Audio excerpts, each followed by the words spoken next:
Money can't buy happiness. Sabi ng walang pera. Harsh pakinggan pero totoo naman. Yes, money can buy happiness. Nabibili nito ang travel, comfort, good food, experiences, yung saya na hindi ka kinakabahan sa bill. Yung saya na kaya mong i-treat ang pamilya mo.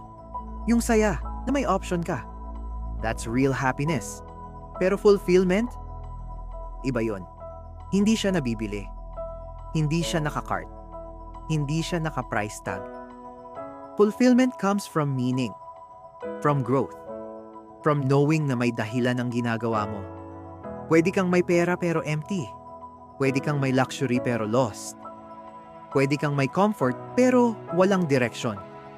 Money can make life easier, but it cannot answer, why am I here? Hindi pera ang magbibigay sa iyo ng identity.